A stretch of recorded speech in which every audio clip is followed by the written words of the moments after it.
Si vous vous réveillez avec une envie de manger au milieu de la nuit, et si vous vous demandez si cela est normal en cours de rétablissement des TCA, alors cette vidéo est faite pour vous.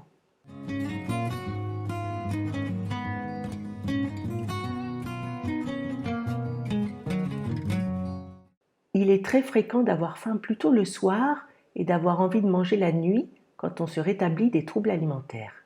Tabitha Farrar explique ça d'un point de vue évolutif. Dans le temps, quand nous nous trouvions dans un environnement où la nourriture était manquante, nous avions tendance à mettre à profit les journées pour migrer. Nous profitions de la lumière du jour pour marcher le plus possible vers un autre environnement. Nous n'avions pas le temps de manger parce qu'il fallait se grouiller.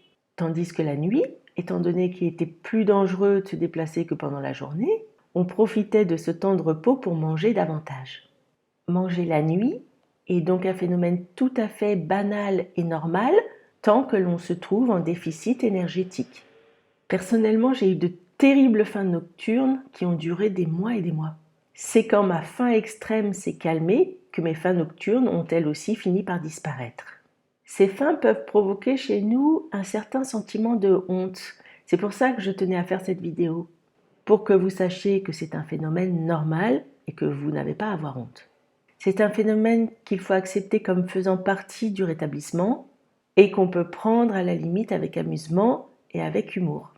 Je vous conseille de bien vous installer, de dresser la table, de ne pas manger à la va-vite. Mettez-vous à l'aise, prenez votre temps.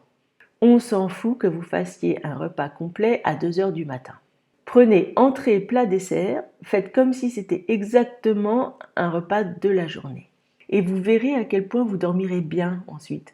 En ce qui me concerne, manger la nuit a été ce qui m'a permis de petit à petit pouvoir diminuer puis retirer complètement les somnifères que je prenais depuis des années. Aujourd'hui, je dors comme un bébé. Et s'il peut m'arriver, rarement aujourd'hui, d'avoir une petite insomnie, je sais que le meilleur et le seul moyen de la faire passer est d'aller manger un petit truc. Cette faim peut être assez gênante si on se trouve avec des gens qui ne sont pas au courant de notre établissement. Par exemple, au cours de vacances. Alors là, de deux choses l'une. Soit vous leur expliquez que vous êtes en rétablissement d'un trouble alimentaire, soit vous pensez qu'ils ne sont pas assez ouverts d'esprit et vous faites ça un peu en cachette pour éviter des commentaires un peu moralisateurs ou je ne sais quoi. Je me rappelle d'une semaine de vacances où il avait un peu fallu que je m'organise. La journée, j'allais acheter des sandwichs à la boulangerie que je planquais dans un coin de ma chambre et la nuit, bien installée sur mon lit, je les mangeais tranquillement. Je ne descendais pas à la cuisine où je ne voulais pas être surprise, sans parler des escaliers en bois qui forcément craquent la nuit dans une grande maison de campagne. Mais hormis ces situations familiales ou amicales particulières, je vous encourage à prendre vos aises, à sortir les rondes serviettes et les chandeliers, à vous préparer une table de roi. Votre faim mérite d'être honorée comme il se doit. Pensez au festin de Babette. Bon, je plaisante un peu là, mais c'est pour dire qu'il n'y a pas de raison pour que vous négligiez vos repas nocturnes. Ils sont aussi valides que vos repas diurnes. Et ils cesseront, je vous le promets, une fois que vous ne vous trouverez plus en déficit énergétique. Si vous voulez que ces repas nocturnes disparaissent vite, rétablissez-vous vite, moralité. D'où l'intérêt de ne pas rester éternellement coincé en semi-recovery.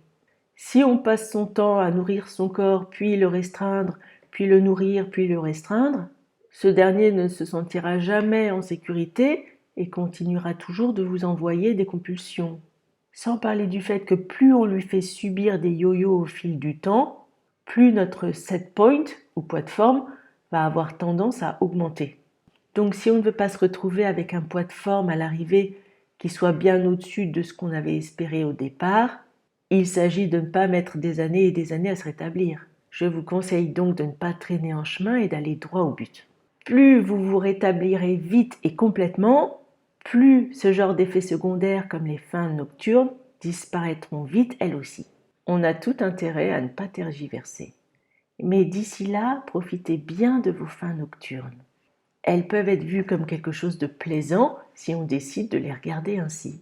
Je dis aussi aux personnes qui sont au début de leur rétablissement et qui sont effrayées par leur faim extrême, d'en profiter en fait, ce qui les surprend à chaque fois.